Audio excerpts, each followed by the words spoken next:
So every single Coen Brothers movie is about the exact same thing, and that thing is that life is inherently meaningless and searching for said meaning gets you nowhere. For real, this isn't just about every film of theirs. I'm not sure if there are any other mainstream directors with such a solid, unbroken commitment to a theme. You watch every Coen Brothers movie back to back, like I did in researching this video, and you are going to get hit in the head with nihilism over and over and over again.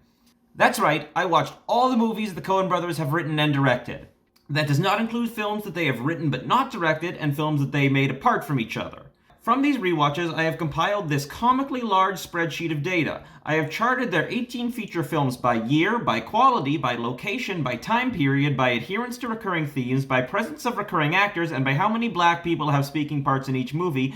I am now a Coen Brothers expert. Everything I say in this video, and this is only part 1 by the way, is backed up by rigorous research. The point is, I'm not a stupid idiot. I did my research. I know what I'm talking about. Let's talk Coen Brothers. I just don't understand it.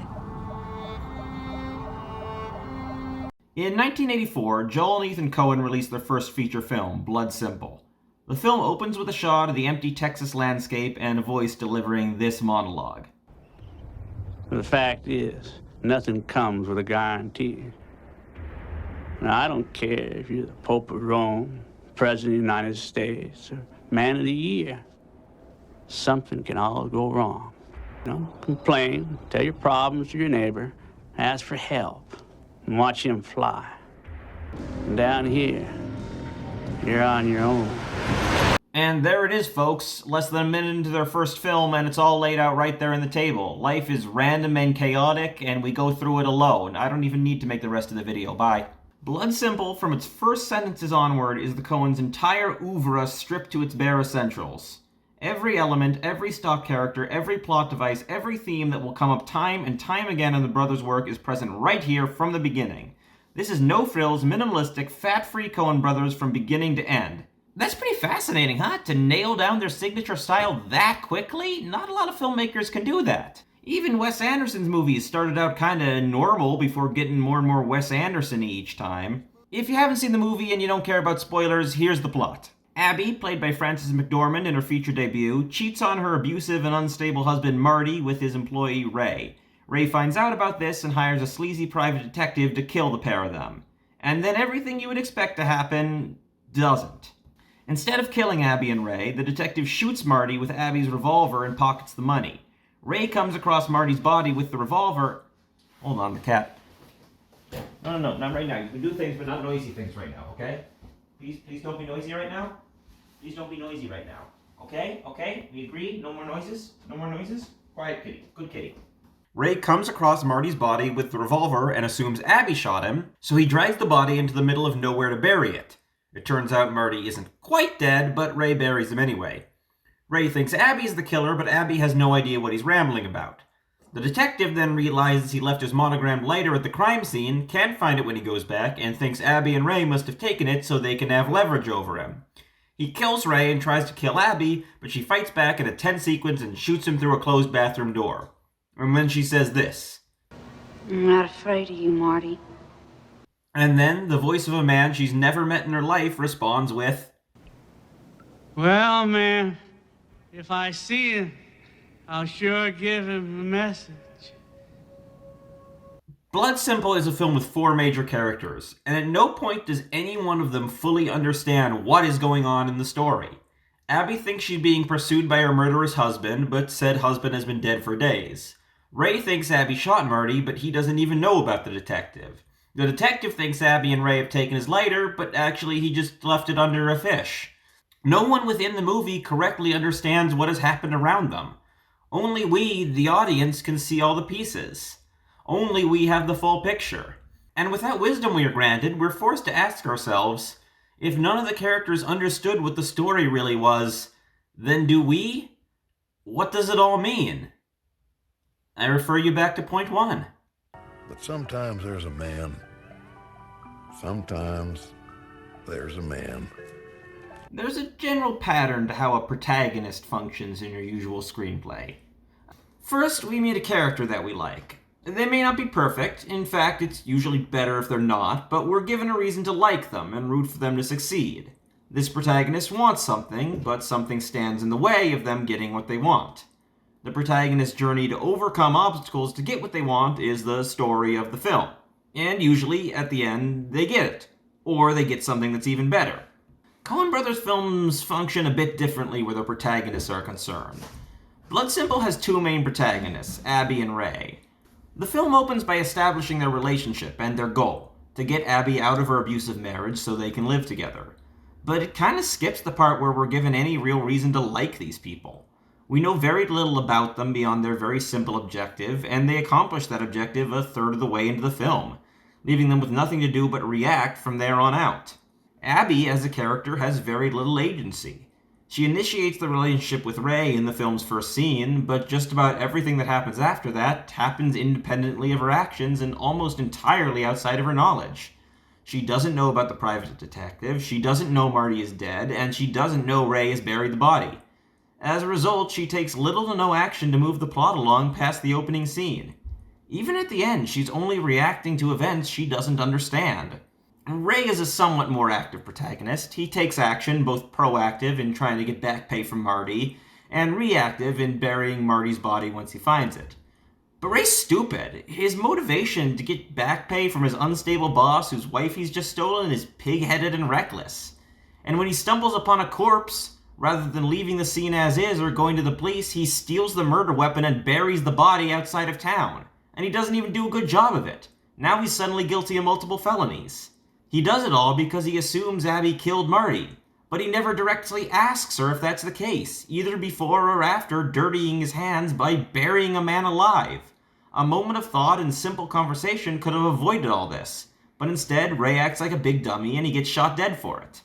These are our protagonists. One who is completely oblivious and one who makes nothing but the dumbest possible choices. Neither of them have the slightest understanding or control of what's going on around them. And this pretty much sums up the average Coen Brothers protagonist. Charmingly pitiable at best, totally unsympathetic at worst. If they're not oblivious, they're ineffective. If they have a goal at all, it's usually a dumb one. If they take any action to move the plot, it's usually the wrong action. Let's review. I didn't watch all of these movies for nothing after all. Hi and Ed McDonough are dumb rednecks who bring trouble on themselves by making a stupid decision to steal a baby. Barton Fink's a smug writer who thinks way too much of himself, sitting in a hotel room and getting nothing done while weird things happen to him. Norville Barnes is a naive doofus unexpectedly made head of a company as part of a complex plan that relies entirely on him being a naive doofus. Jerry Lundegaard's a slimy weasel who's bad at everything and comes up with a half-baked criminal scheme that gets 7 people killed. Jeffrey the Dude Lebowski is a lazy slacker who coasts through a bunch of wacky events. Ed Crane's an emotionless barber whose one and only intentional action starts a chain of events that ruin his life. Llewellyn Moss is a mediocre nobody who thinks he's a badass anti-hero, but gets in way over his head and gets killed for it. Linda Litsky's a stupid shallow idiot whose harebrained scheme gets 3 people killed. Larry Gopnik's a man with absolutely no control over the events of his life. Llewyn Davis is an unlucky and self-sabotaging folk musician caught in an endless cycle of failure. Again and again, we find protagonists who do not fit into the typical mold of likable, motivated people who pursue their goals, go through character arcs, and get what they want. Instead, we get people who either go through life like pinballs, bouncing wherever greater forces take them, or people who ignorantly take on challenges for which they are not prepared and suffer for it. Are there exceptions? Yes, and I'll get to them later. But for most Coen Brothers protagonists, Abby and Ray are the template from which they're cut. It sounds like you don't know anything. Why even tell me the story? Coen Brothers stories, like their protagonists, don't tend to follow the usual beats of a typical motion picture screenplay. Most screenplays tell the story of characters who act with intention, of events that build upon each other, of rising tension up to a climax that resolves the story in a satisfying manner. Let's look at what Blood Simple does instead of that. The central plot begins when Marty hires a private detective to kill Abby and Ray. This itself isn't unusual. Lots of movie stories are instigated by the antagonist. We might expect the film from this point on to be Abby and Ray trying to survive while being hunted by a killer. Instead, we get a swerve. The detective kills Marty and pockets the money. What we thought was going to be the central tension of the movie is abruptly resolved in a way we didn't expect with more than half the film to go. Then, shortly after the detective leaves, Ray walks in. Everything that happens from the story here on out is based on faulty assumptions. The characters react to perceived events that didn't actually happen and thus make mistakes that compound their problems. No one knows what the actual story is, and as a result, none of them get a cathartic climax. Ray is shot dead just as he's beginning to understand that there's more going on than he originally thought. The detective gets himself killed chasing down people he had no reason to go after, and Abby, who thinks she's reached catharsis by defying Marty, finds out that she's done no such thing. Only one character in this movie had a plan and acted with intention based on correct information. That character is Marty, and his reward for that is for the plan to go completely awry and for him to get shot and buried alive. All the other key plot points are based on mistakes and misunderstandings and unintended consequences to impulsive decisions. The ingredients that drive this narrative, stupidity, mistakes, impulses, unforeseen consequences, and plans gone horribly wrong, are present in just about every story the brothers have told in their long career.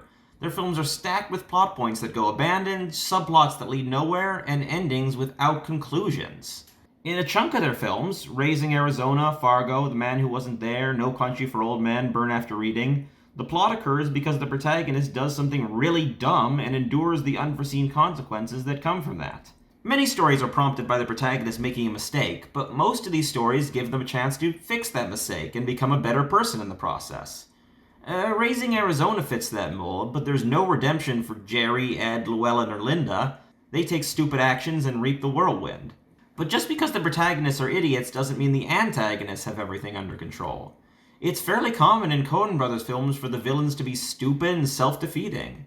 Miller's Crossing, Fargo, The Big Lebowski, The Lady Killers, Burn After Reading, True Grit, Hail Caesar, all movies where the bad guys are no more in control over the events of their stories than anyone else is. Intention, usually a key element in storytelling, is rarely present in the works of the Coen brothers. No one is in control of these stories. They spiral out in ways no one could have predicted until they either stop naturally or just keep on going past when the movie ends. In this structureless mode, key events can happen without having been built to, and plot threads that seem to have been carefully woven can be suddenly abandoned. The build of rising action essential to the storytelling process rarely follows its expected course.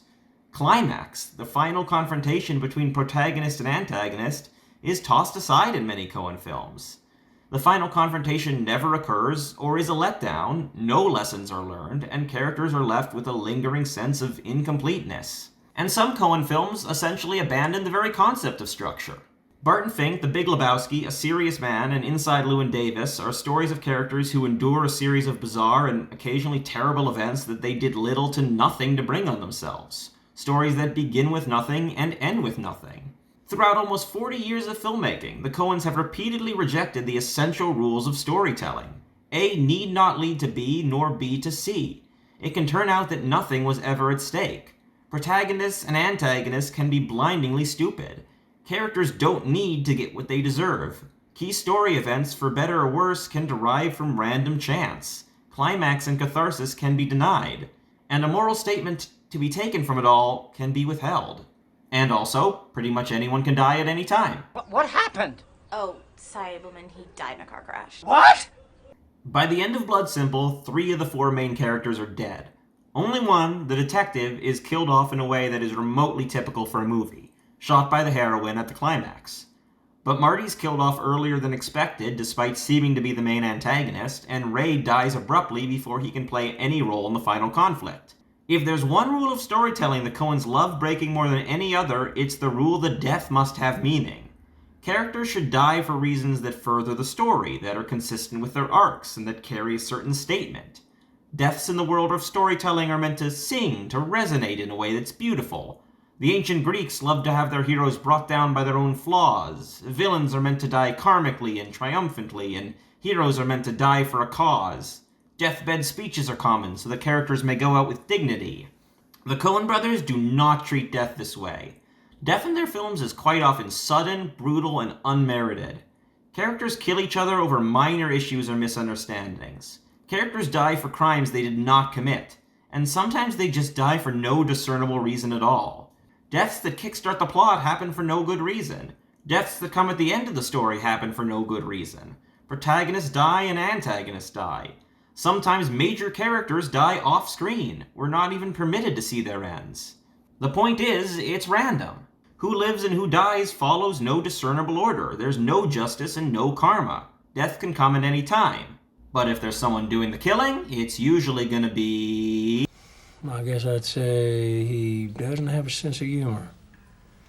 The private detective in Blood Simple isn't named in the film itself, but the script calls him Lauren Visser. He's played by M. Emmett Walsh, and would you really believe watching this movie that this man would still be alive 40 years later? Wow. He's a sleazy criminal who agrees to be paid for a murder, but kills the man paying him instead, mostly just because he doesn't like him.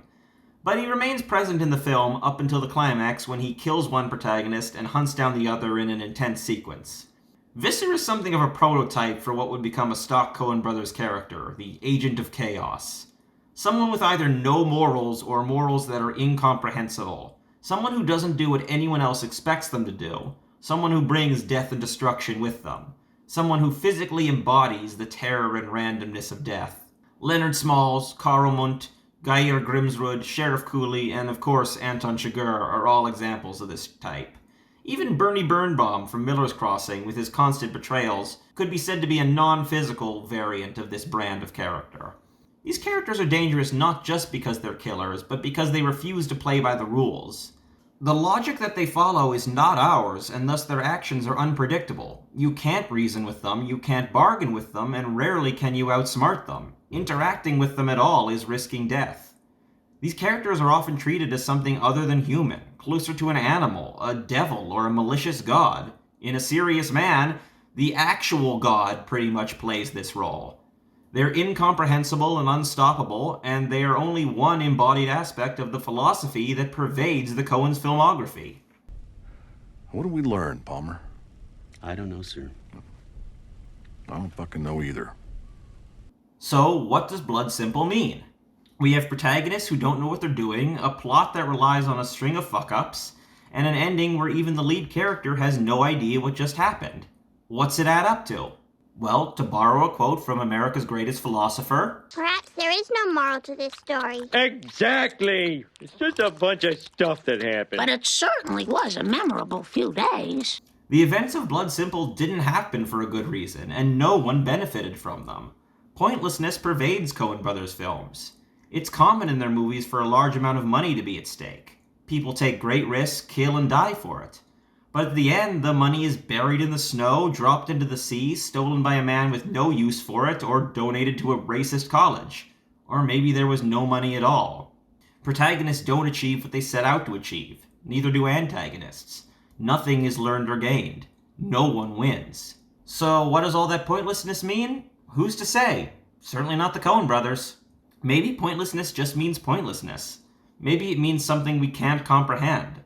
The Coens do not believe in a universe that gives answers. So what do we take from that? How do we find meaning in something meaningless? Well, I'll do my best at answering that in the next video. I guess we learned not to do it again. Yes, sir. I'm fucked if I know what we did. Yes, sir. It's hard to say. If you want to understand the Coen brothers but only have time to watch one movie, you could do a lot worse than Blood Simple. All their favorite ingredients are there, ingredients that they always use, even as they find new and fresh ways to bring out their flavors. In that way, it's probably one of the most impressive debut features of all time. Rarely do filmmakers come out of the gate so confident.